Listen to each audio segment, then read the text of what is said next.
Oke, ayo kita berdoa ya. Tuhan, terima kasih untuk di siang hari ini.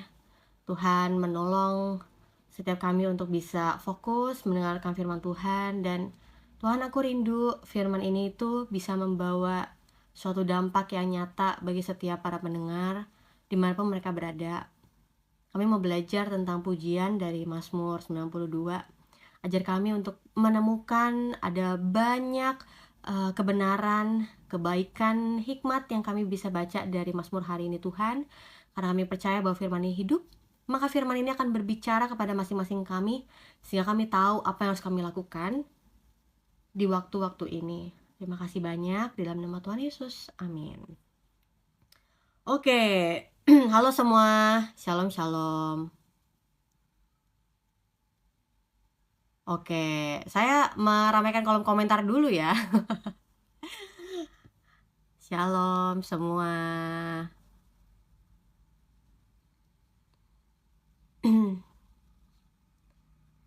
Kok rame ya hari ini? Jadi kalau saya perhatikan hari ini, hari Selasa itu biasanya kan lebih sepi ya, lebih dikit orangnya. Karena mungkin orang-orang tuh Senin udah pada, oke Senin kita kayak baru dari hari Minggu kan, jadi hari Senin kayak masih banyak buka-buka sosmed, terus kayak Selasa oke capek gitu kan. Pokoknya saya perhatikan Selasa Kamis tuh kayak rada-rada sepi gitu. Jadi kemarin Selasa saya full istirahat supaya bisa hari ini selesaiin semua PR saya. Oke. Kita mau baca dari Mazmur 92 ayat yang pertama, Mazmur nyanyian untuk hari Sabat. Jadi jangan jadi bunny tapping juga dong Kak. Jadi sebenarnya ini ya kemarin itu tuh udah sebulan yang lalu live TikTok saya tuh, kalau saya nggak aktif di kolom komentar tuh dia kayak kasih notifikasi gitu kan. Terus entah kenapa saya pelajari ini kenapa ya kayak error itu gitu ya. Nah terus akhirnya saya cobalah untuk lebih banyak di kolom komentar. Oh ternyata itu membantu. Jadi teman-teman semuanya boleh ya, boleh berbagi di kolom komentar. Nih dibilang, mana coba ayat ibadah harus di hari Minggu, tunjukin. Bisa nggak kalau ada saya murtad? Loh, kok murtadnya kamu jadi urusan saya? Urusan kamu dong. Nggak usah jadi urusan saya. Saya nggak bisa paksa kamu untuk nggak murtad. Itu urusan kamu dengan Tuhan. Dan urusan kamu di kekekalan juga. Ya, nggak ada urusan saya maksa-maksa kepercayaan orang. Saya nggak pernah ketika lagi live maksain orang untuk harus percaya, jangan tinggalkan Kristus, enggak. Itu keputusan Anda. Bagian saya adalah memberitakan kebenaran aja, that's it. Nah, jadi Mazmur hari ini, Mazmur 92 itu adalah Mazmur yang bisa untuk dipakai di hari Sabat. Oke, lanjut ya. Ayat yang kedua. Adalah baik untuk menyanyikan syukur kepada Tuhan dan untuk menyanyikan mazmur bagi namamu yang maha tinggi, yang memberitakan kasih setiamu di waktu pagi dan kesetiaanmu di waktu malam, dengan bunyi-bunyian 10 tali dan dengan gambus, dengan iringan kecapi. Jadi Mazmur hari ini ya ini khusus dibaca untuk hari Sabat.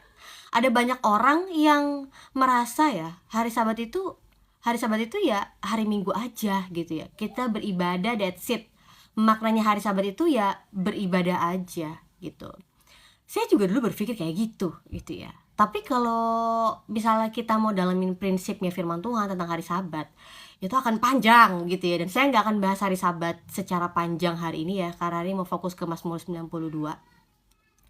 Tapi yang jelas sebenarnya Sabat itu Tuhan tetapkan untuk manusia. Ya, maksudnya adalah hari Sabat itu diperuntukkan manusia untuk beristirahat. Nah, banyak orang tuh menganggap istirahat itu ya cuma tidur aja.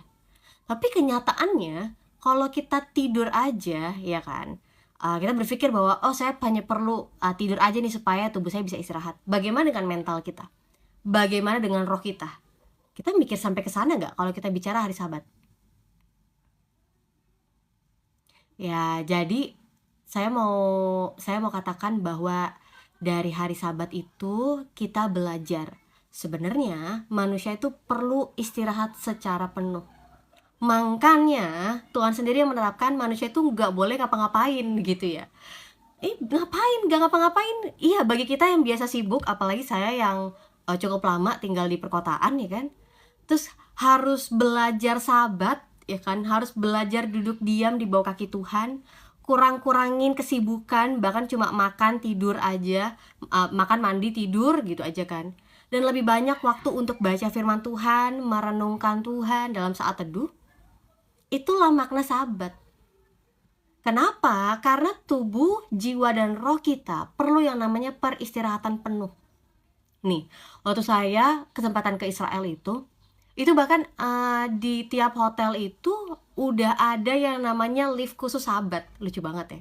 Kalau misalnya teman-teman semua yang pernah ke Israel pasti ingat tentang hal ini. Jadi memang lift itu sudah didesain untuk nanti dipakai di hari sabat. Maksudnya, lift itu tuh akan otomatis aja gerak, nggak perlu pencet tombol. Bahkan manusianya nggak perlu pencet tombol itu gitu ya. Dan saya tuh ngeliat itu, ya dan waktu itu saya waktu itu masih lulus SMA ya, baru lulus SMA, jadi saya nggak terlalu tahu tentang makna sabat itu. Tapi ketika saya lihat gitu ya, sekarang setelah saya kemarin tahun 2022 saya sabatikal 1 tahun penuh gitu ya, saya menyaksikan memang pentingnya sabat bagi kita. Karena mungkin kelihatannya kayak ngapain sih diem aja duduk nggak jelas gitu ya. Tapi sebenarnya kita lagi teduh, kita lagi tenang, kita lagi memberhentikan dari kesibukan kita untuk kita bisa recharge. Kenapa? Karena saya kan orangnya produktif banget ya. Saya itu ya suka banget untuk aktif di luar. Kalau bicara tentang waktu di gereja ya, ini saya sama teman-teman saya pernah perhitungan ya. Waktu yang kita luangkan untuk berada di gereja, melayani jemaat Tuhan itu 30 hari, ya kan? Weekend itu kan 8 hari ya dalam 30 hari. Sisa 22 hari. 22 hari saya sebagai pelayan Tuhan di 2 tim khusus, berarti saya harus nambah 3 hari dalam seminggu. Jadi bayangin 7 hari, 2 weekend, 3. Jadi sebenarnya masa efektif saya dalam sebulan itu 2 hari dalam seminggu, 2 kali 4, 8 hari. Lulus SMA ke Israel gue kapan? Saya tuh juga waktu itu dapat mujizat loh, bener. Saya tuh cerita kan di vlog saya tuh waktu selesai SMA saya nggak bisa kuliah. Saya kagak kuliah, teman-teman saya tuh pada kuliah, saya kagak kuliah karena orang tua saya lagi ngalami krisis ekonomi. Jadi itu tuh bener-bener kasih karunia Tuhan. Tiba-tiba saya diinfo siap-siap ya, bahkan saya ditelepon, siap-siap ya kamu berangkat gitu kan. Saya bilang, oh kenapa harus saya tanya gitu. Terus ya BTW yang telepon saya tuh gembala saya waktu itu sih. Terus dia bilang, kita berdoa dan tergeraknya untuk bawa kamu gitu. Oh yaudah. Terus kayak Israel juga kan saya nggak punya duit ya, baru lulus SMA kagak kerja juga gitu kan. Terus apa yang terjadi? Ya udah, karena menurut saya Tuhan yang buka jalan, saya jalan aja. Ada duit gak ada duit, nggak usah belanja gitu kan. Saya nggak mikirin belanjanya di sana, udah bodo amat gitu kan. Saya mungkin cuma cengok aja kayak ya whatever lah pandangan orang gitu kan. Yang penting saya jalan aja. Dan ketika jalan ke sana, oh ternyata ada penyertaan Tuhan ya. Ada orang-orang yang memang Tuhan gerakin untuk kasih. Saya nggak pernah minta. Sejak saya SMA, saya belajar untuk hidup mandiri. Untuk melayani Tuhan saya nggak pernah minta. Nah terus oh iya makasih ya gitu. Oh iya makasih. Nah terus menjelang 2020 sebelum COVID itu, persis sebelum COVID, tiba-tiba ada yang kontak saya gitu kan. Terus kan saya takut ya, ini siapa gitu, kok takut, halo Stella gitu kan, ini siapa nih, jangan-jangan pakai nomor gue nih kan, jadi jaminan pinjol nih gitu kan, jangan-jangan, meskipun saat itu pinjol belum terkenal ya sebelum 2020. Oh siapa ya gitu kan, terus bilang lah ini tante ini. Aduh ini siapa ya, ini jangan-jangan mau pinjam duit gitu kan. Saya aja gak punya duit nih, pinjam duit 2020 gitu kan. Nah terus habis kayak gitu saya bilang, "Oh iya tante ya," saya polos aja gitu kan jawab, "Iya kenapa ya?" Gitu, "Boleh dong mampir ke rumah saya," gitu kan. Hah? Nih, wah ini jangan-jangan penipuan gitu, udah mikir ke mana-mana gitu kan. Aduh jangan-jangan penipuan ya, aduh gimana ya, aduh Tuhan tolonglah, ini mumpung rumahnya deket gitu kan, mumpung rumahnya deket gitu. Terus, tiba-tiba dia bilang, "Oh Stella apa kabar?" Apa segala macem gitu kan. Karena waktu itu, saya tuh sempet emang sebelumnya di satu batch keberangkatan gitu sama dia. Oh, saya ingat tante itu gitu.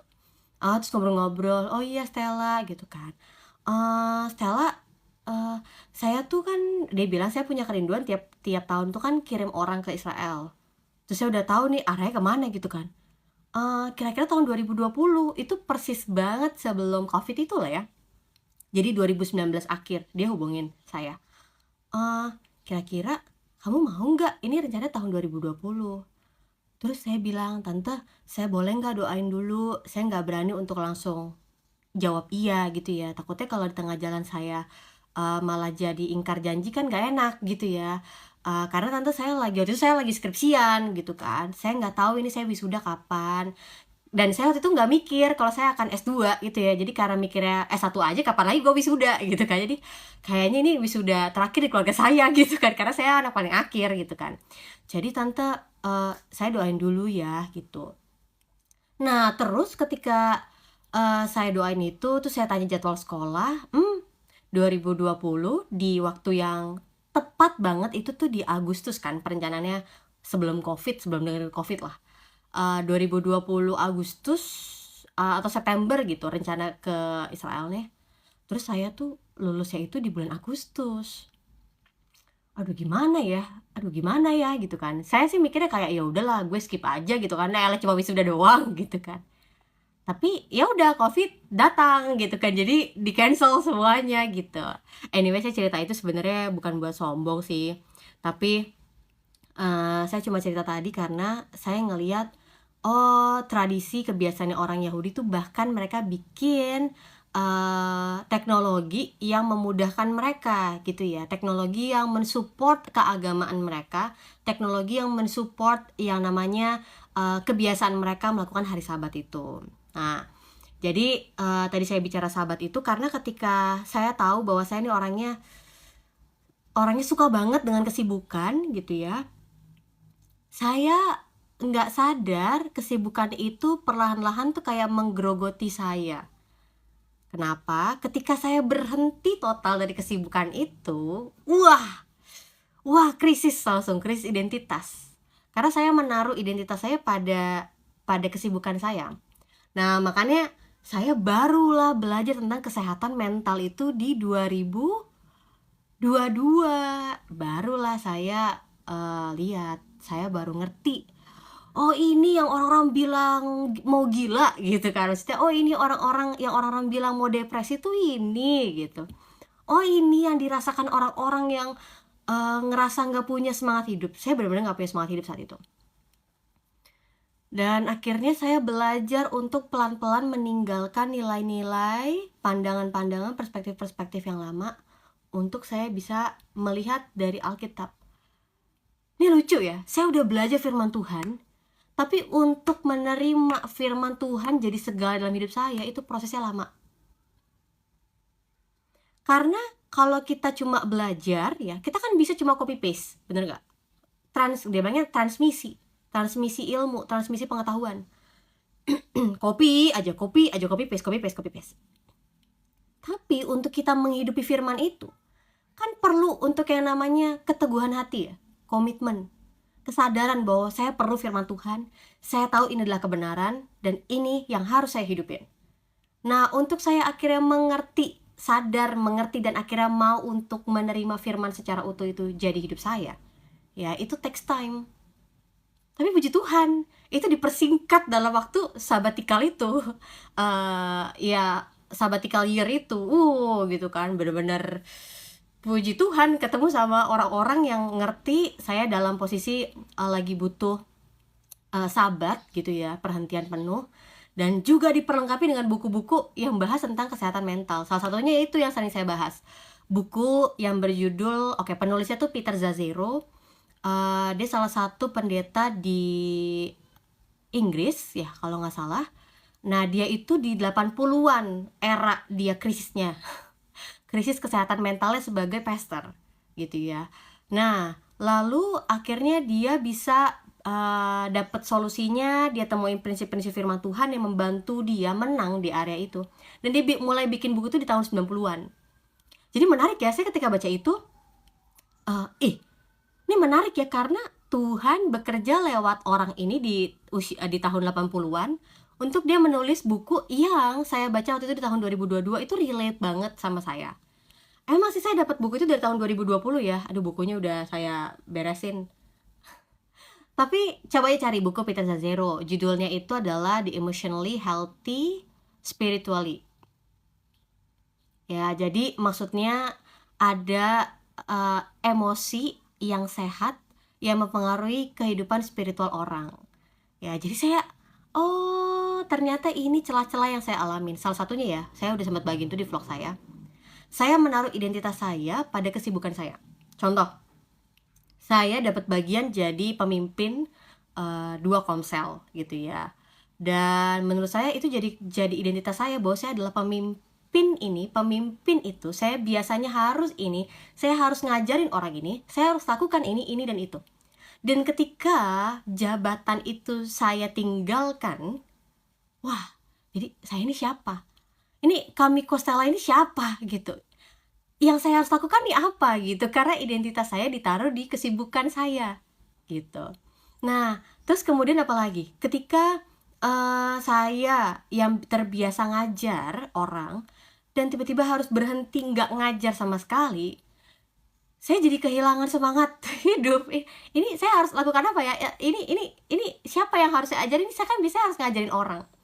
Padahal sebenarnya sebelum saya mengajar, sebelum saya jadi pemimpin, saya udah berharga di hadapan Tuhan. Bapak Ibu, teman-teman semuanya, ya, apapun yang kalian lakukan, kalian tuh udah berharga di mata Tuhan. Cuma banyak orang gak paham ini. Dan akhirnya mereka menaruh identitas mereka pada kesibukan mereka. Akhirnya apa? Akhirnya terombang-ambing hidup ya. Kenapa? Karena kita menaruh identitas kita pada sesuatu hal yang sementara gitu ya, yaitu pengakuan orang, apalagi jabatan, pekerjaan kita. Ketika itu semua hilang sudah identitas kita. Padahal sebenarnya identitas kita tuh aman di dalam Tuhan sebagai orang yang dikasihinya. Nah, jadi saya katakan itu karena saya ngalamin krisis tuh ketika berhenti dari kesibukan saya. Duh, saya ini orang yang sukses gak ya? Saya kan gak lagi melakukan ini, saya kan gak lagi seperti ini. Kalau misalnya saya nih buka get contact gitu ya, kebanyakan orang-orang yang save nama saya tuh pasti punya belakang yang sama. Jadi saya itu cukup lama, 10 tahun ya, saya baru bahas ini nih di live TikTok. Jadi saya 10 tahun itu jadi dancer. Jadi kalau misalnya saya buka get contact, itu pasti semuanya tulisannya Stella Dancer gitu kan. Dan sekarang setelah saya dari pandemik, saya udah nggak lagi tuh nyemplung ke dancer gitu kan, nggak lagi nyemplung ke dunia nari. Terus saya akan, kalau ngomong sama orang, saya akan memperkenalkan diri saya sebagai apa ya? Stella aja gitu. Oh ya, saya Stella. Udah gitu. Kalau dulu kan kayak panjang. Oh ya, saya yang pemimpin ini. Oh ya, saya yang biasa ngajar ini. Iya gitu ya. Suka untuk memperkenalkan diri terhadap apa yang kita lakukan. Tapi ketika kita udah berhenti dari kesibukan itu, lalu kita mencari lagi, jadi sebenarnya saya siapa? Saya mau katakan bahwa kita harus menemukan identitas kita di dalam pencipta kita. Kalau kita cuma taruh identitas kita pada pengakuan orang lain, habis kita. Ada di YouTube nggak Kak video dance ya? Aduh, saya nggak tahu ya ada atau enggak. Saya nggak tahu ada atau enggak, tapi di vlog itu sebenarnya saya bagi-bagiin foto-foto aja. Dan beberapa orang juga kalau misalnya ketemu saya kayak, lu nggak mau lagi nih gitu kan, nih kapan lagi gitu kan, lo kan masih bisa kan gitu. Enggak, saya sadar bagian saya udah nggak lagi di situ. Saya lebih banyak fokusnya jadi penginjil aja, jadi hamba Tuhan gitu, supaya saya bisa maksimal di area ini. Nah, jadi kalau video dance-nya saya udah lupa ya, kayaknya sih mungkin nggak ada deh dari kita yang menyimpannya, semua disimpan di Google Drive masing-masing. Tapi saya senang sebenarnya segala kesempatan itu ya yang saya lakukan itu sebenarnya kesempatan untuk saya bertumbuh, untuk saya belajar, untuk saya dibentuk. Jadi dari talenta saya itu saya melihatnya saya malah banyak dapat kesempatan untuk reach orang-orang gitu ya. Misalnya contoh tadi lewat nari, saya banyak ketemu sama teman-teman yang usianya jauh di atas ya. Dan saya bisa jangkau mereka untuk saya bisa bagiin firman gitu. Saya bisa bagiin sharing firman ke mereka gitu. Nah, um, ya jadi kalau ngeliat benang merahnya sebenarnya dimanapun saya berada, saya ngelihatnya Tuhan itu membentuk saya untuk saya bisa belajar dan ngajar gitu. Halo, shalom, Pak Dehen.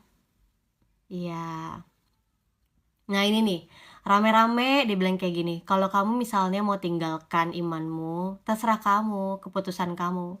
Itu keputusan kamu sama Tuhan. Itu sebabnya kan nggak banyak orang Kristen, nggak banyak orang Kristen itu yang kuat sampai akhir. Banyak orang Kristen itu hanya kuat di awal, tapi hanya sedikit yang setia sampai akhir. Ya, mengawali suatu hal itu adalah satu hal, tapi mengakhiri satu hal itu adalah sesuatu itu adalah hal yang berbeda. Makanya good starter itu bukan nggak selalu orang yang berhasil untuk mengakhiri pertandingan dengan baik. Makanya kalau kita baca Alkitab dengan benar dan lengkap, kita pasti akan pegang kesetiaan sampai akhir. Dan kesetiaan itu sebenarnya akan kita buktikan di hadapan Tuhan. Tuhan, gue mau setia sampai akhir. Sama Tuhan aja nggak setia, gimana sama sesama, ya kan? Ya, saya belajarnya gini ya, kalau dia aja nggak setia sama Tuhan, dia nggak akan bisa setia sama sesama. Mau dia pura-pura kelihatannya baik apa segala macem, nggak akan setia sama sesama. Karena awalnya dia nggak setia sama Tuhan. Ya, dan itu keputusan kamu, bukan keputusan saya. Tugas saya cuma bagiin firman Tuhan, keputusannya di kamu aja. Makanya saya tuh senang banget dengan perkataan Yesus, bahwa Yesus membagi dua pendengarnya dengan dua kelompok. Sama-sama mendengarkan, ya, tapi yang beda adalah ada orang yang mendengarkan dan melakukan, ada orang yang cuma dengerin aja tapi nggak melakukan.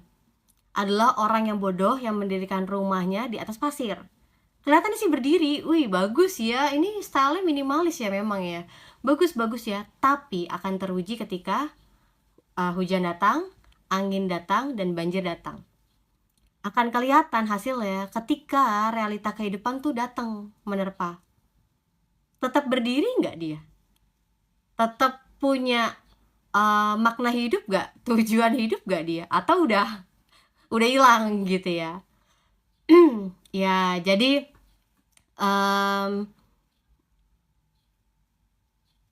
itu yang saya bagikan di buku kedua di bulan Agustus ini, saya bahas itu. Tapi saya udah menemukan nih, karena kan kemarin itu saya share ya ke teman-teman semuanya tentang judul bukunya. Saya lempar itu ke VT-VT yang ada dan begitu banyak yang kasih saran. Dan kebanyakan tuh ya yang kasih saran itu tuh anak-anak muda gitu, dengan bahasa-bahasa puitis mereka ya kan. Yang lucunya ini, itu tadi Fata Morgana gitu kan, kehidupan. Lalu ada yang bilang apalah gua gitu kan, apalah gua gitu kalau salah, atau apalah saya gitu. Terus ada yang Blackbird and Rose ya kalau nggak salah, pokoknya kayak ya gitu ya, bahasa-bahasa puitis.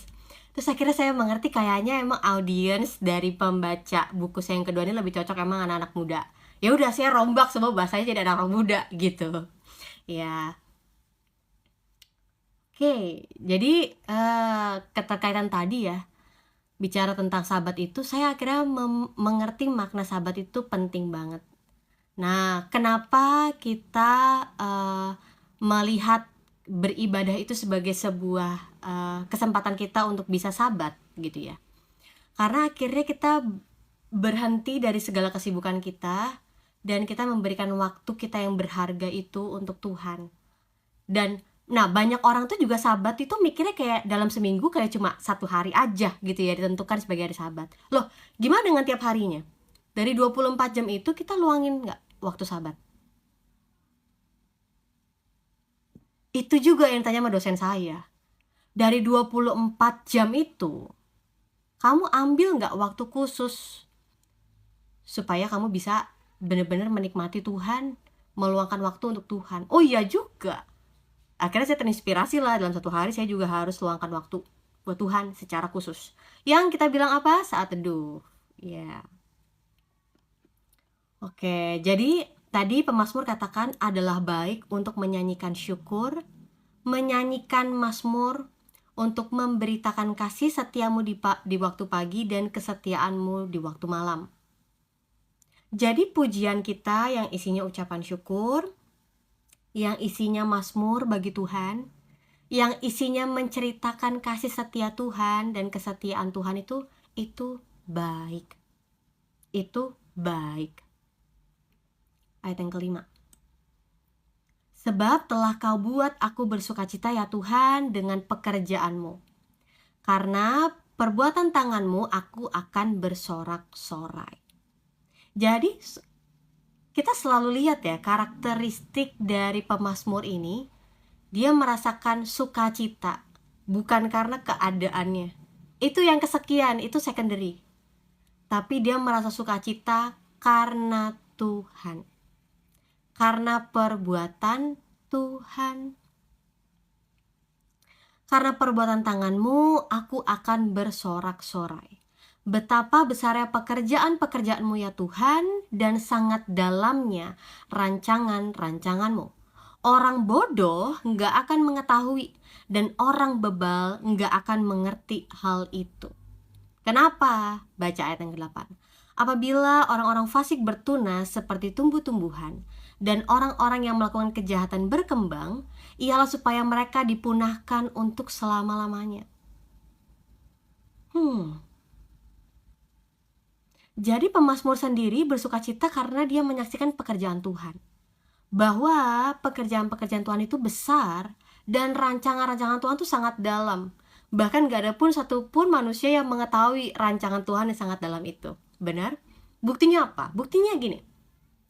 Ketika kita berdoa dalam keyakinan kita ya, dalam iman pengharapan kita, Tuhan, aku percaya bahwa Engkau yang menjamin hidupku. Dan biasanya ketika kita berdoa atau ketika kita baca firman Tuhan tentang iman, biasanya beberapa hari mendatang pasti ada aja peristiwa yang tidak terduga. Bener atau benar?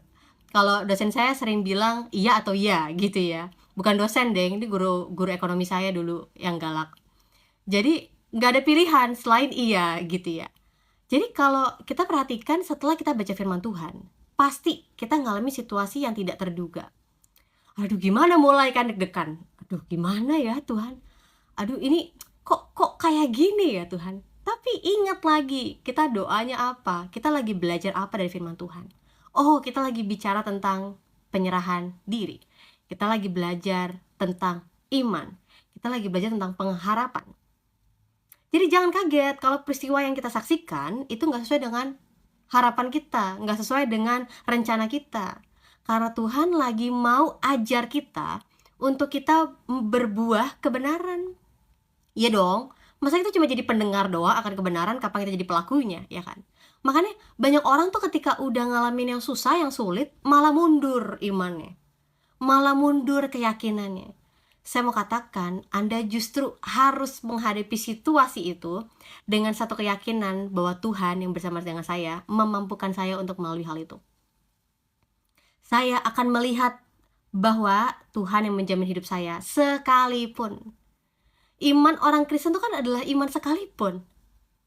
Saya mau mengasihi Tuhan sekalipun hari ini saya lagi merasa hidup saya tuh nggak bahagia.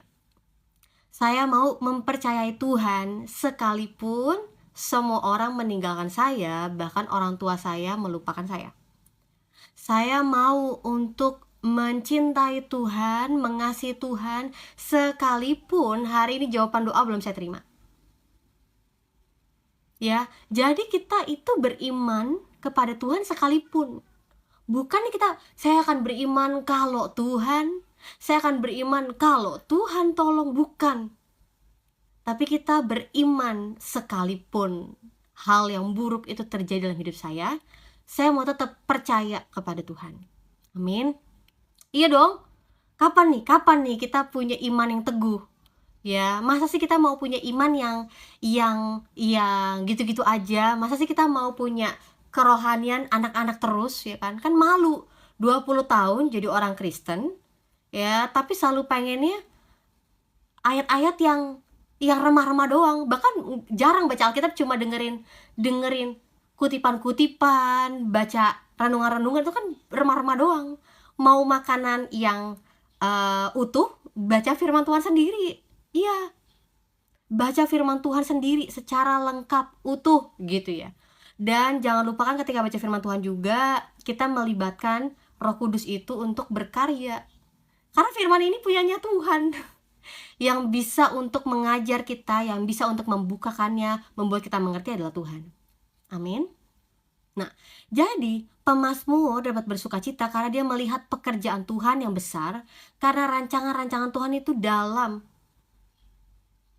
Tapi orang bodoh dan orang bebal nggak ngerti hal itu, sehingga mereka tidak menghormati Tuhan sebagai penciptanya. Dan itu adalah keputusan mereka. Kita sih sedih ya, kita merasa sedih kalau lihat ada orang-orang yang hidupnya tuh nggak punya takut akan Tuhan. Hidupnya tuh sembarangan. Dia kira dengan dia berbuat jahat, dia kira dengan berbuat seenaknya, dia bisa happy. Padahal dia nggak tahu akhir hidupnya seperti apa, dia nggak tahu hukuman yang akan dia dapatkan itu seperti apa. Kita merasa sedih, tapi kita nggak bisa untuk paksa orang-orang yang bebal itu untuk mereka punya takut akan Tuhan. Karena saya percayanya orang-orang bebal itu harus menyaksikan sendiri pekerjaan Tuhan dalam hidupnya.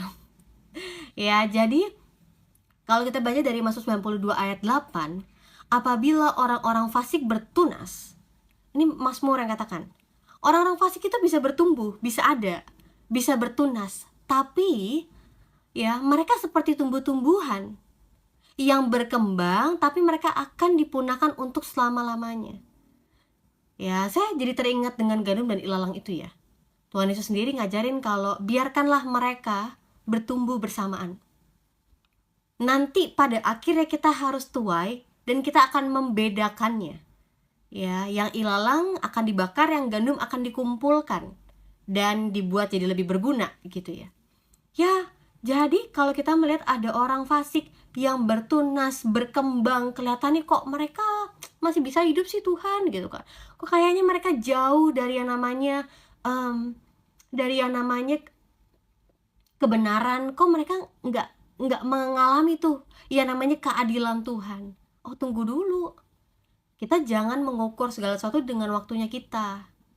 Karena segala sesuatu itu udah berada dalam kedaulatannya Tuhan, ya kan? Segala sesuatu itu dapat dijadikan baik sama Tuhan menurut waktu dan caranya Tuhan. Tetapi setelah pemazmur menyaksikan kehidupan orang-orang fasik itu, kehidupan orang-orang bebal itu, pemazmur fokus lagi kepada Tuhan. Tetapi engkau di tempat yang tinggi untuk selama-lamanya ya Tuhan. Sebab sesungguhnya musuhmu ya Tuhan, sebab sesungguhnya musuhmu akan binasa. Semua orang yang melakukan kejahatan akan dicerai-beraikan. Nah, jadi kita lihat sebelumnya, pemazmur itu lagi memperhatikan orang fasik, orang bodoh, orang bebal. Kelihatannya mereka bertunas seperti tumbuhan, kelihatannya mereka yang melakukan kejahatan berkembang aja tuh. Tetapi mereka berkembang untuk dipunahkan selama-lamanya. Kenapa? Karena kejahatan mereka. Tapi beda dengan Tuhan yang ada untuk selama-lamanya, di mana musuh-musuhnya Tuhan itu akan binasa. Semua orang yang melakukan kejahatan akan dicerai-beraikan. Tetapi kau tinggikan tandukku seperti tanduk banteng. Aku dituangi dengan minyak baru, mataku memandangi seteruku, telingaku mendengar perihal orang-orang jahat yang bangkit melawan aku. Jadi maksudnya tandukku ini ya,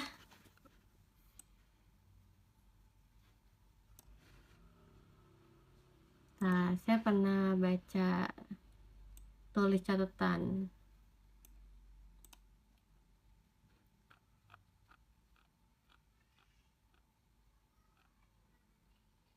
Oke, jadi kalau dalam bahasa Israel sendiri, tandukku ini ya, horn ini, itu tuh adalah sebuah simbol dari kekuatan dan kuasa. Jadi kekuatan dan kuasa dari pemazmur ini ditinggikan Tuhan seperti tanduk banteng. Maksudnya apa tanduk banteng itu? Kalau lihat dari bahasa Hebrew-nya ini, bahasa Ibrani ini mengarah ke kata re'em, yang artinya wild bull or buffalo. Ya, jadi bener-bener kekuatan dan kuasanya si pemazmur ini bener-bener dibuat Tuhan itu seperti tanduk banteng yang kokoh, yang kuat. Aku dituangi dengan minyak baru, mataku memandangi seteruku, telingaku mendengar perihal orang-orang jahat yang bangkit melawan aku. Jadi pemazmur menyaksikan bahwa Tuhan sendiri yang akan memberkatinya dengan minyak yang baru. Matanya melihat musuhnya, ya seterunya, telinganya masih mendengar tuh orang-orang jahat yang bangkit melawannya. Tapi kita baca ayat 13 ya. Orang benar akan bertunas seperti pohon korma, akan tumbuh subur seperti pohon aras di Libanon. Mereka yang ditanam di bait Tuhan akan bertunas di pelataran Allah kita. Amin. Jadi orang benar di sini, ya, orang benar di sini itu kontras dengan tadi yang saya sebutkan orang fasik. Pohon korma di sini maksudnya mengarah kayak gini loh. Pohon korma itu dia bisa Oke, dia bisa menghasilkan buah yang manis ya, sekalipun dia berada di daerah yang tandus. Setuju? Pohon korma yang kita suka makan enak rasanya manis itu ya. Dan maksudnya manis itu bukan karena gula gitu ya, kan banyak orang bikin korma direndam gula gitu ya, enggak. Tapi ini adalah pohon korma itu menunjukkan bahwa pohon korma sendiri itu dia dapat menghasilkan buah yang manis sekalipun lingkungannya itu kering. Jadi jadi sebenarnya pohon korma di sini menunjukkan bagaimana penyertaan Tuhan, bagaimana pemenuhan daripada Tuhan, kasih setia Tuhan yang membuat dia tetap bisa tumbuh subur. Sekalipun sekelilingnya kering. Mereka yang ditanam di bait Tuhan akan bertunas di pelataran Tuhan Allah kita. Wow, jadi mereka yang Tuhan tanam di baitnya itu juga yang akan bertunas di pelataran Tuhan. Maksudnya apa? Ya, kalau sebenarnya lihat dari konteksnya ini kan sebenarnya mengarah kepada Jerusalem Temple ya. Maksudnya kepada rumah Allah, bait Allah itu.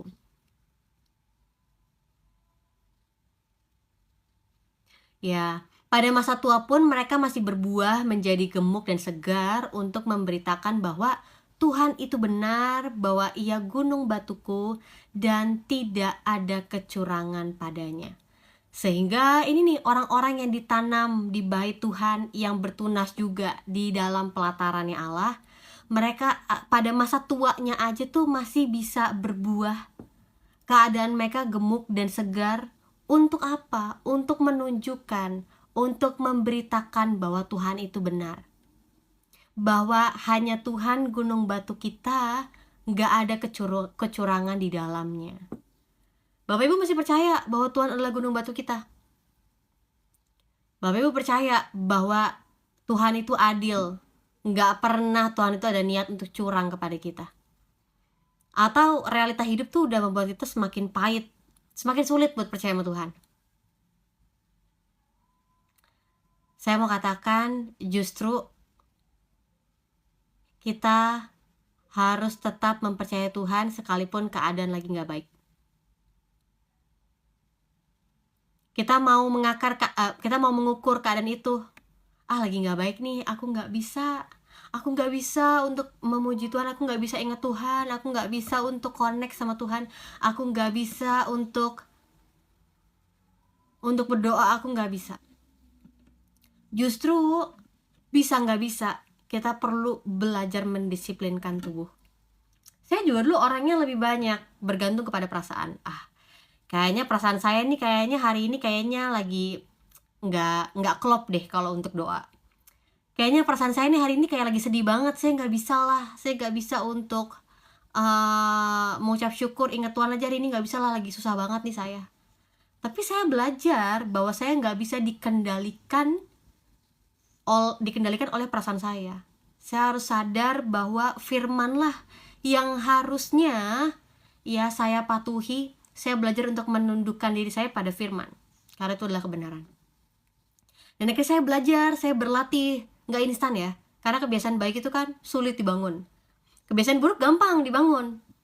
Ya, pikiran buruk itu, pikiran kotor itu gampang untuk kita lakukan. Tapi untuk berpikir benar, untuk bertindak benar, untuk punya kebiasaan yang benar itu lebih sulit untuk bangun itu jadi kebiasaan. Benar nggak? Kenapa? Pertanyaannya kenapa? Saya nanya balik, kenapa ya? Kenapa kita sulit untuk membangun kebiasaan yang baik, tapi gampang banget untuk membangun kebiasaan yang buruk?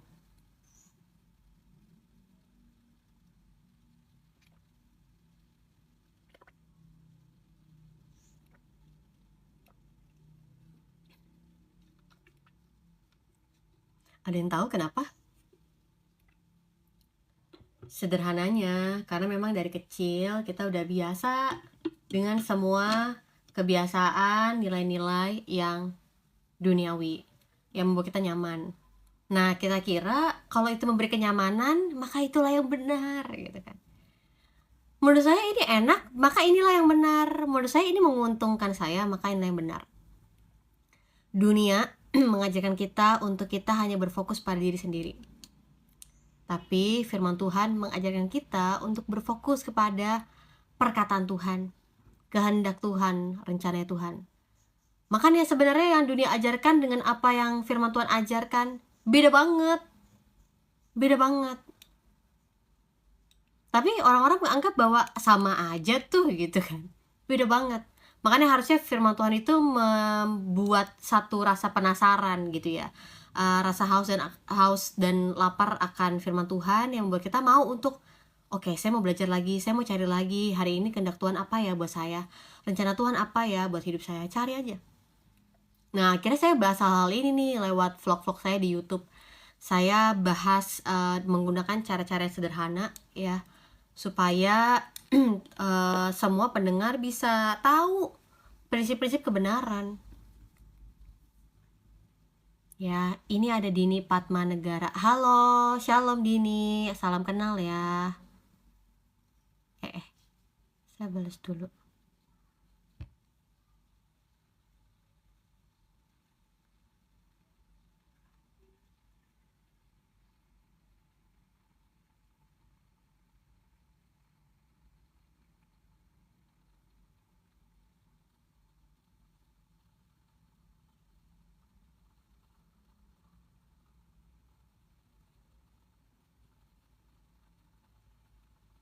Ini akun nih. Shalom, iya shalom. Jadi saya juga harus aktif ya di mana? Di kolom komentar.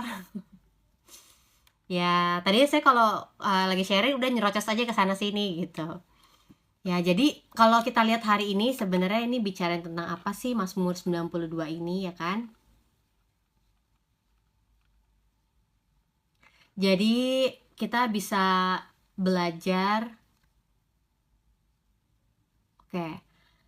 sebuah pujian, pengagungan, apalagi sebuah ibadah yang kita lakukan itu ya, nggak cuma kita lakukan, nggak cuma berbentuk ini loh yang kita lakukan, nggak cuma bisa dilihat dari apa yang kita lakukan, tapi juga gimana nih tentang apa yang dalam pikiran kita, apa yang terjadi dalam emosi kita.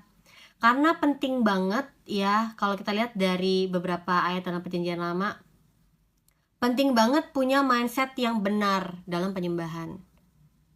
Iya, karena kan banyak orang kelihatannya seperti kehidupannya menyembah Tuhan, tapi mindsetnya salah, perspektifnya salah. Contohnya apa yo?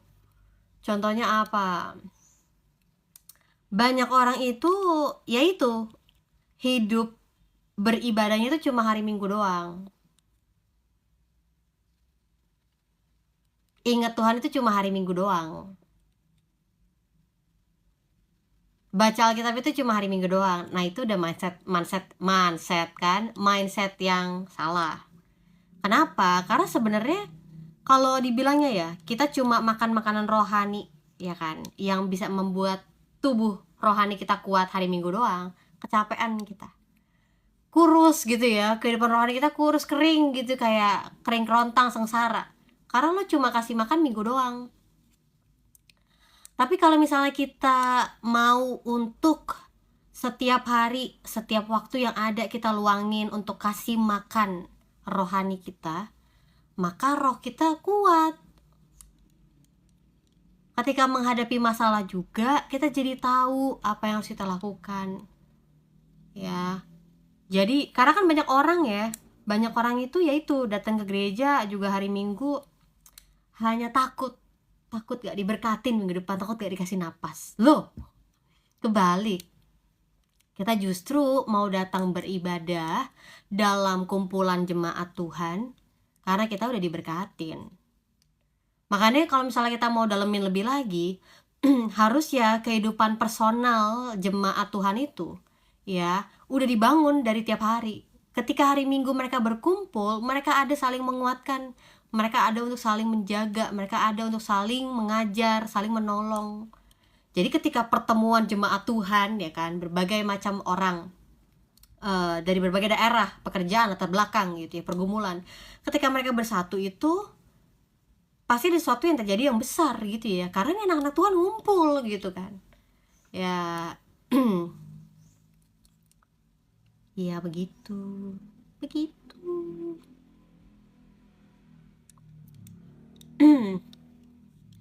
Nah, ini ada yang nanya nih, yang kakak bilang baik tapi mindset, yang kakak bilang belum sempurna. Sempurna seperti apa tuh? Memang saya bukan manusia sempurna. Mungkin kalau misalnya next time saya bahas Mazmur, saya dapat pengertian yang baru lagi, dan saya akan bahas dari sudut pandang yang beda lagi. Makanya firman Tuhan itu kalau kita baca ya, luar biasa banget. Kita hari ini kita renungkan Mazmur 92. Tahun depan kita baca lagi Mazmur 92. Pengertian kita, perspektif kita ketika baca itu bisa berubah lagi. Hah, kok bisa berubah? Ya karena firman itu firman yang hidup.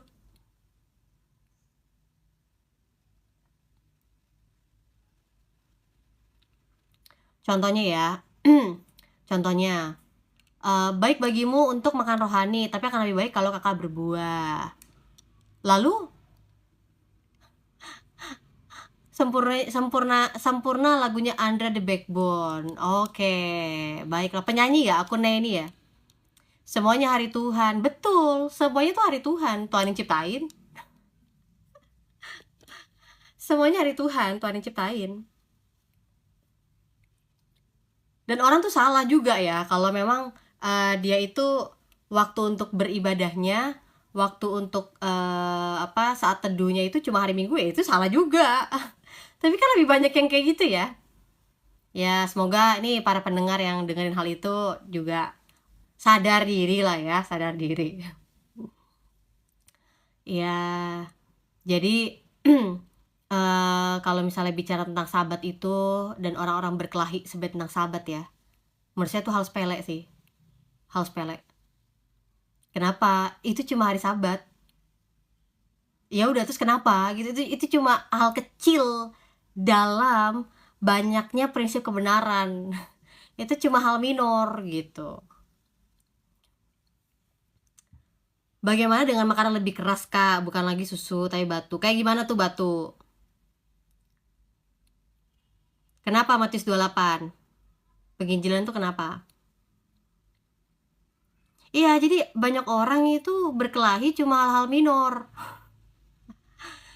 Aduh, Anda tuh nggak tahu ya desainnya Tuhan. Masih nggak ngerti? Ya udah, saya maklumin. Saya maklumin kalau misalnya masih belum ngerti. Iya, iya, kita tuh satu tubuh ya. Bahkan kalau saya lihat kemajuan salah satu yang saya follow, apologet di Amerika, dia bisa mengadakan sesi tanya jawab diskusi dengan Katolik dan santai, dan dengan denominasi lain dengan santai. Ini udah waktunya akhir zaman, kita lebih fokus penginjilan aja daripada cuma sekedar berantem doang. Saya tahu lah beberapa komal itu berantem agama ini satu sama lain gitu ya, beda pandangan minor ini segala macem. Kan kita semua satu tubuh dalam Kristus kok. Bukannya kita berfokus kepada penginjilan ya, amanat agung, supaya setiap orang boleh dengar Injil dan boleh terima kebenaran dalam Kristus. Malah kita jadi buka celah untuk iblis itu bermain-main sama kita ya. Yang saya maksud mengajar dan memberitakan artinya memiliki murid. Lalu sekarang saya nanya, apakah semua orang punya talenta ngajar? Kan enggak.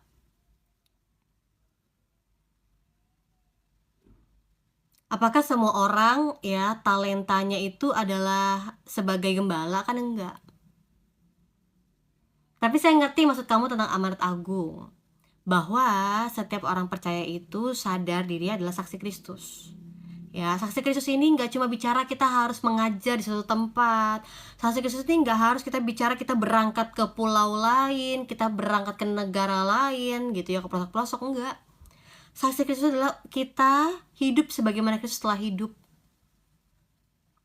gitu.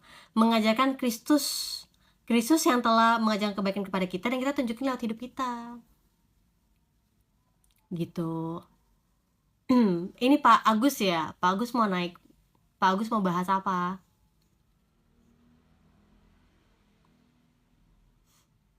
Genrio Cotton atau Cotton? Halo, salam kenal ya.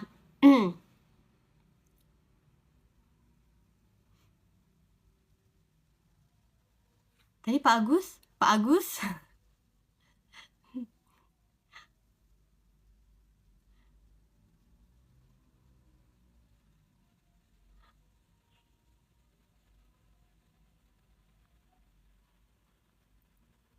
ya, jadi bicara tentang saksi itu sesimpel sebenarnya kita tahu apa yang sudah Tuhan perbuat dalam hidup kita, kita bisa bagiin itu ke orang lain.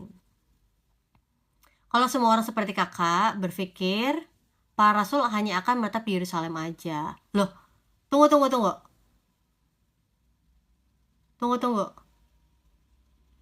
Maksudnya? Salam kenal dari Manado sih, saya juga seorang penginjil. Oh, salam kenal Kak Jendrio Cotton. Salam kenal, shalom. Iya ya. Nih saya juga ketemu banyak nih penginjil-penginjil di TikTok. Iya. Kenapa? Ini Said kenapa Said?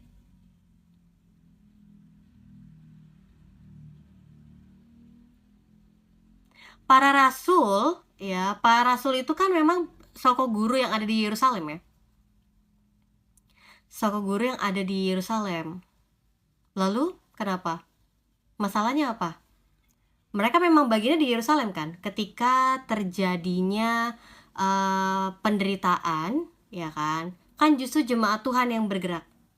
Tapi jemaat Tuhan ini udah punya mental, ya udah punya pengertian, kedewasaan rohani, ya yang membuat mereka pergi ke daerah lain dan memberitakan Injil. Nah, kalau kita lihat para rasul itu tugasnya mereka, kalau contohnya ya ketika si Paulus dan Silas melakukan perjalanan dan mulai membangun gereja-gereja ya kan di daerah-daerah di luar dari Yerusalem. Kalau misalnya kita bisa lihat Kan, orang-orang, yang akhirnya jadi jemaat itu, ya kan, akhirnya dari Soko Guru yang ada di Yerusalem itu mengirim beberapa rasul untuk datang ke jemaat-jemaat yang ada di pelosok itu, untuk ada melihat kebutuhan mereka di sana gimana, dan akhirnya mereka pulang lagi. Coba Kak dipelajari kenapa Tuhan harus pakai Paulus sementara ada 12 bahkan 70 murid. Kenapa? Kamu naik dong, jelasin. Jelasin dong sini, naik dong. Kenapa? Kenapa Tuhan harus pakai Paulus? Kenapa Tuhan gak pakai yang lain? Kenapa? Jelasin dong. Nah, kita banyak yang nggak tahu ya. Kita banyak yang nggak tahu ini di sini. Saya lulusan Alkitab AASBS. Apa itu Pak? AASBS? Kak Jendrio Koten. Jangan tawar hati, tetap kabarkan berita baik Injil Kristus walaupun sedikit yang mendengar. Iya Bu, terima kasih. Saya juga pertama kali nyemplung ya pelayanan penginjilan pakai sosmed ini, meskipun sebenarnya pelayanan saya nggak cuma lewat sosmed, tapi saya memang fokusnya untuk membagikan Injil aja gitu. Saya lebih bersukacita kalau pendengarnya sedikit tapi tepat sasaran, ya kan. Kalaupun banyak, puji Tuhan, tapi saya nggak mau menilai dari jumlahnya. Tapi saya bergerak sesuai dengan apa yang Tuhan perintahkan, ya seberapapun yang ada, ya udah gitu. Yang penting pokoknya saya bagiin firman dan Roh Kudus yang akan mengajarkan mereka firman itu lebih dalam sehingga mereka tahu praktiknya seperti apa. Karena beberapa murid punya pemikiran bahwa keselamatan hanya untuk orang Yahudi. Lalu apa? Naik dong. Sini ngomong di atas, biar jelasin ke yang lain nih.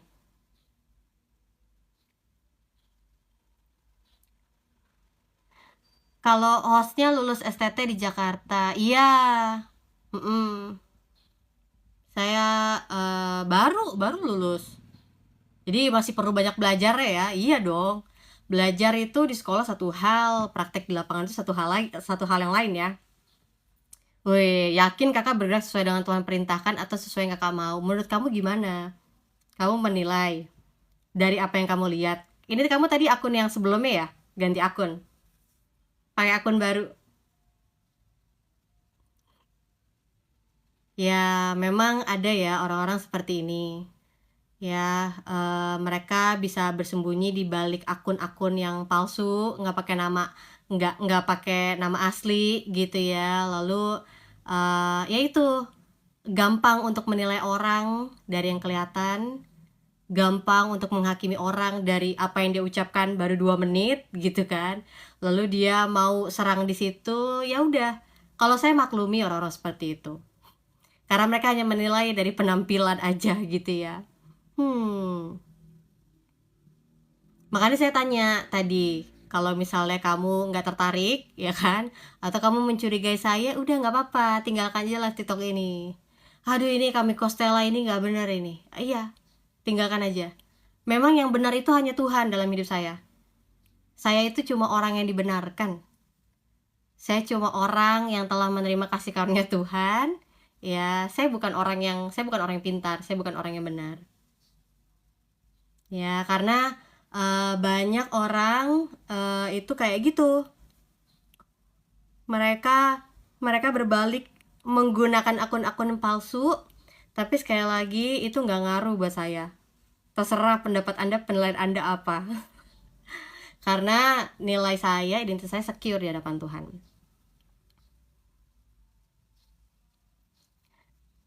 Nggak, saya udah sempurna dalam kasih Tuhan. Kak flexing lagi lu, ini gimana sih penginjil udah flexing gitu kan. Saya disempurnakan di dalam Tuhan. Bu Dini, Kak Dini Padmanegara, terima kasih udah share banyak nih ke teman-temannya, 10 teman. Terima kasih, salam kenal Kak Dini Padmanegara. Ya, jadi saya waktu itu pernah ya masuk ke salah satu komal kan. Lalu saya bilang bahwa saya adalah penginjil. Lalu dibilang kalau misalnya penginjil Kak gitu ya, kalau misalnya penginjil itu viewersnya dikit, kalau penginjil itu nggak rame gitu. Memang saya nggak cari followers, saya juga nggak cari orang untuk jadi fans saya, nggak. Saya pakai sosial media saya supaya orang bisa tahu Tuhan, supaya orang bisa kenal Tuhan. Orang mah nggak follow saya mah nggak apa-apa, nggak jadi keharusan bagi saya juga nggak ngejar followers, saya nggak ngejar subscriber, terserah orang mau pilih dengerin atau enggak gitu ya. Bahkan waktu di YouTube itu ya, ketika awal-awal saya banyak bikin short, banyak tuh yang menimpali ya kan. Dibilang bajunya apa nggak ketutup lah, baju apa sih yang nggak ketutup gitu kan, heran gitu kan. Jadi saya terima orang-orang yang beda pandangan, beda kepercayaan, yang isi kolom-kolom komentar gitu kan. Wah, tapi nggak apa-apa deh. Nih dia tulis di kolom komentar jadi masuk ke apa algoritma YouTube kan, jadi rame gitu. Ya, jadi iya, jadi saya ketika mulai penginjilan di TikTok ini tujuannya cuma berbagi aja. Sama halnya ketika saya bikin buku, judulnya cuma berbagi aja. Kalau saya memulai pelayanan dengan satu motivasi untuk keuntungan dan saya nggak dapetin hal itu, saya rugi gitu ya, saya kecewa. Makanya tujuannya cuma untuk berbagi aja. Kualitas yang Tuhan mau bukan kuantitas. Banyak yang terpanggil, sedikit yang terpilih. Berat nih ya Kak Jendrio Cotton katakannya. Jadi pada akhirnya sebenarnya kelihatannya di luar itu banyak yang lebih menjanjikan ya. Maksudnya mungkin ketika kita bekerja dengan cara yang tidak halal lebih menjanjikan gitu kan, ketika kita jahatin orang kayaknya lebih enak, lebih nyaman gitu ya. Tapi saya menyadari bahwa saya mau tetap lakukan kebenaran karena itu yang benar ya. Mau untung, mau rugi, mau sakit, mau sehat gitu ya, saya mau untuk tetap mengasihi Tuhan karena itu yang benar gitu. Makanya tadi saya katakan, kita sebagai orang percaya, kita punya iman sekalipun, bukan iman kalau gitu ya. Iman kalau enggak, kita tuh percaya sama Tuhan karena Tuhan yang udah menunjukkan kasihnya kepada kita, Tuhan yang udah menolong kita, Tuhan yang udah melayakkan kita, sehingga kita akhirnya bisa untuk berbuat baik, menolong orang lain, berbagi apa yang kita udah punya.